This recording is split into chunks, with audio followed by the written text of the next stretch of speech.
Bienvenue à tous. Aujourd'hui, on décrypte un moment télé qui a pas mal fait réagir. Amel Bent aux 12 coups de midi, c'était le 22 mai. Ah oui, je m'en souviens. On a les extraits et on va essayer de comprendre cet échange assez chaleureux avec Jean-Luc Reichmann et surtout ses confidences sur sa pose. Mmh. Ok, déballons ça. Déjà en arrivant, elle y va franco, non? Une déclaration directe à l'animateur. Oui, c'est vrai que c'était assez spontané. Elle lui dit toujours très heureuse de passer du temps avec toi. Et elle ajoute même, tu sais à quel point je t'aime.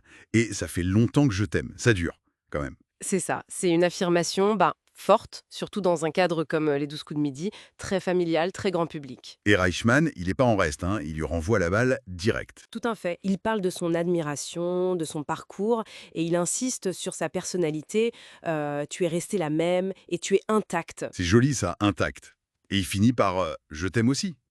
Franchement, ça dépasse la simple politesse télévisuelle, on est d'accord. On sent un truc vrai. Absolument. Et ce qui est fascinant ici, c'est cette démonstration publique, en fait. Oui, Afficher une relation comme ça, qui dure dans le milieu médiatique, c'est pas si courant. Ça détonne un peu avec l'image parfois superficielle qu'on peut en avoir. c'est vrai.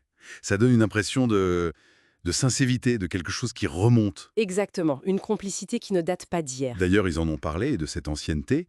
Ils ont évoqué un souvenir précis, panique dans l'oreillette. Ah oui, l'émission de Frédéric Lopez, mars 2010, si je me souviens bien. C'est ça, ça nous ramène quand même, oula, 15 ans en arrière. 15 ans, oui. Et Reichmann a même ajouté qu'il se connaissait d'avant, par les familles. On se connaît avec sa maman, elle a connu mes parents. Ah, d'accord. Donc un lien encore plus ancien. Oui, mais il semble que c'est vraiment ce moment de télé de 2010 qui a scellé leur rapprochement personnel. Souvent comme ça, hein. Des expériences pro un peu intenses qui créent des liens. Exactement. Et c'est peut-être cette proximité qui a permis d'aller plus loin dans la conversation. Voilà où ça devient vraiment intéressant. Reichmann lui demande pourquoi elle a été si discrète ces 2 dernières années. Et là, Amel Bent, elle se livre. Oui, et c'est là, je pense, le cœur du message. Elle parle de ce besoin vital de se retrouver soi-même. Hmm. Elle utilise le mot tourbillon pour décrire le métier. Un truc où tu peux te perdre un peu, où on ne sait plus trop qui on est. Submergée par l'image, le regard des autres, c'est ça qu'elle dit. Ouais. Les écrans. C'est fort comme image. Très fort. Cette idée de se perdre dans le personnage public, c'est quelque chose qu'on entend parfois, mais là, c'était dit avec une certaine simplicité, une évidence. Elle dit qu'elle devait s'éloigner pour savoir ce qui la rendait vraiment heureuse. Pour savoir si elle avait encore envie de ça. C'est pas juste une pause pour recharger les batteries, c'est plus profond. Tout à fait. C'est une vraie remise en question. Et pour savoir qui elle est vraiment, elle ancre ça où? La famille. Exactement.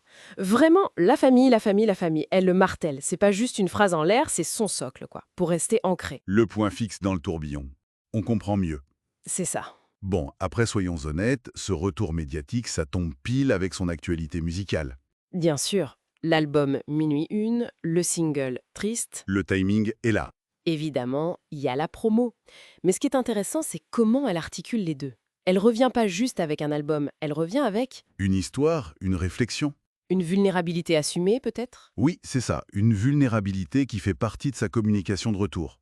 Et si on relie ça à une perspective plus large, cela soulève une question importante sur la gestion de la notoriété aujourd'hui. Comment on gère ça? Et le besoin de préserver son identité, son jardin secret, tout en étant exposé.